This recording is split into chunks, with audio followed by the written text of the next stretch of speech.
আসসালামু আলাইকুম রহমতুল্লাহি ওবরাকাতু। সম্মানিত দিনী ভাই এবং বোন, আশা করছি আল্লাহর অশেষ রহমতে আপনারা ভালো আছেন। আমিও আলহামদুলিল্লাহ আল্লাহর অশেষ কৃপায় আমিও ভালো আছি। চলছে আমাদের মাঝে রমাদানুল মুবারক, বারাকাপূর্ণ একটি মাস, যা সিয়াম সাধনাই হচ্ছে আমাদের জন্য একটি মূল লক্ষ্য।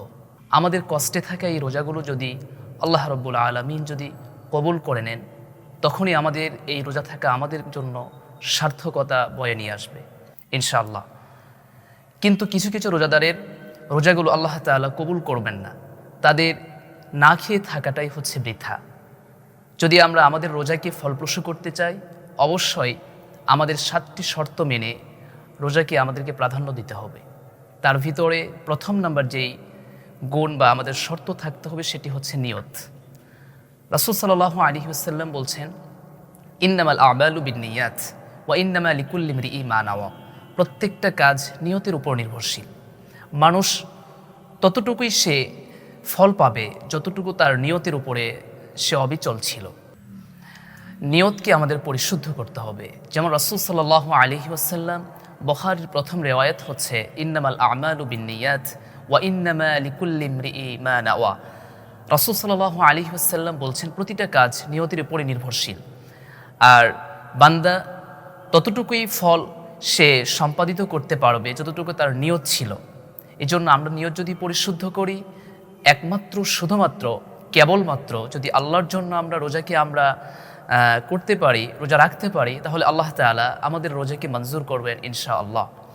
সম্মানিত দিনী ভাইয়েরা, দ্বিতীয় নম্বর যে শর্ত আমাদের জন্য প্রয়োজন সেটি হচ্ছে আমাদের চোখের হেফাজত করতে হবে। আল্লাহ রাব্বুল আলামিন সূরাত নূরের 30 নম্বর আয়াতে তিনি ইরশাদ করছেন, সকল মুমিন পুরুষের জন্য তিনি ফরমান, কুল্লিল মুমিনিনা ইয়াগুদ্দু মিন আবসারিহিম ওয়া ইয়াহফাযু ফুরুজাহুম যালিকা আযকা লাহুম ইন্নাল্লাহা খাবীরুম বিমা ইয়াসনাউন।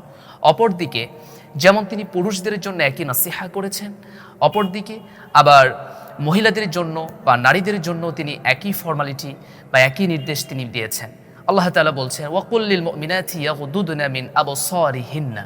তোমরা তোমাদের দৃষ্টিকে নত করো বা তোমরা তোমাদের দৃষ্টিকে হেফাজত করো। রাসূল সাল্লাল্লাহু আলাইহি ওয়াসাল্লাম বলছেন, এই যে আমাদের যে একটা খারাপ দৃষ্টি, এটা হচ্ছে শয়তানের তীর। মানুষের যে একটা কুদৃষ্টি, এটা হচ্ছে শয়তানের তীর সমতুল্য। রাসূল সাল্লাল্লাহু আলাইহি ওয়াসাল্লাম চমৎকার করে বলছেন, আন-নাযরু সাহমুন মিন সিহামি ইবলিস। মানুষের কুদৃষ্টি হচ্ছে শয়তানের নিক্ষিপ্ত তীরের মতো। এজন্য আমাদের চোখগুলোকে আমরা হেফাজত করব, সংযত রাখবো। আল্লাহ তাআলা আমাদের এই কাজটা করার তৌফিক দান করুক। 3 নম্বর যে শর্ত বা গুণ আমাদের প্রয়োজন সেটি হচ্ছে আমাদের জবানকে আমাদের সংযত করা। আল্লাহ তাআলা বলছেন, মা ইয়ালফিযু মিন কাওলিন ইল্লা লাদাইহি রাকীবুন আতীদ। বান্দা যতটুকু লফজ ব্যবহার করে থাকে তার হিসাব তাকে আল্লাহ তাআলা নেবেন এবং এটি আল্লাহ তাআলা কাউন্ট করবেন। সুতরাং আমাদের উচিত হচ্ছে, যেটি আমাদের অনর্থক কথা রয়েছে, বেহুদা কথা রয়েছে, অশ্লীল কথা রয়েছে, সেগুলো আমাদেরকে পরিহার করে চলা। নাম্বার 4 হচ্ছে কানের যে গুনাহ রয়েছে, কানের হেফাজত করা। এক্ষেত্রে অশ্লীল, বেহাপনা, যত রকমের কাজ রয়েছে, আমরা কানের হেফাজতের ক্ষেত্রে গান বাজনা থেকে শুরু করে সব কিছু আমাদেরকে অ্যাভয়েড করে চলতে হবে। পাশাপাশি একদমই আমরা ঘৃণা ভরে দেখব যেগুলো আমাদের কানের ক্ষেত্রে আমাদের হচ্ছে ক্যান্সার সমতুল্য, যা ইসলামকে আমাদেরকে সাপোর্ট করে না। এটা আমরা অবশ্যই সেদিকে দৃষ্টিপাত রাখবো ইনশাআল্লাহ। নাম্বার 5 হচ্ছে হালাল। হালাল খাদ্যে আমরা ইফতার এবং সাহারি করব, কেননা হালালের ভিতরে রয়েছে বারাকা। রাসূল সাল্লাল্লাহু আলাইহি ওয়াসাল্লাম চমৎকার করে বলছেন, কুল্লু জাসাদিন নাবাত মিন সুহতিন ফান্নারু আউলা বিহি। যেই খাবারের ভিতরে হারাম রয়েছে আর হারাম দিয়ে যেই দেহটা পরিপুষ্ট, তার জন্য জাহান্নাম ছাড়া আর কি পথ রয়েছে।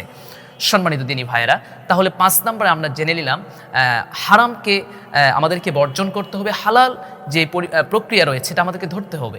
6 নম্বরে হচ্ছে হাত পা এবং অঙ্গ প্রত্যঙ্গ থেকে আমি একজন রোজাদার, অন্য মুসলিম যেন নিরাপদ থাকে সেদিকে আমাকে দৃষ্টি রাখতে হবে।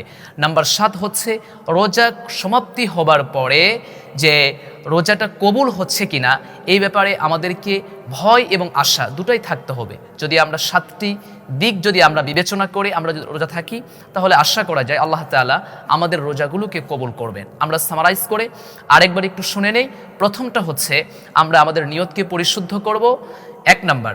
2 নাম্বার হচ্ছে আমাদের জবানকে আমরা হেফাজত করব। 3 নাম্বার হচ্ছে আমরা আমাদের হ্যাঁ, চোখকে হেফাজত করব। নাম্বার 4 হচ্ছে কানের হেফাজত করব। নাম্বার 5 হচ্ছে হারামকে বর্জন করে হালালকে আমরা ধরব।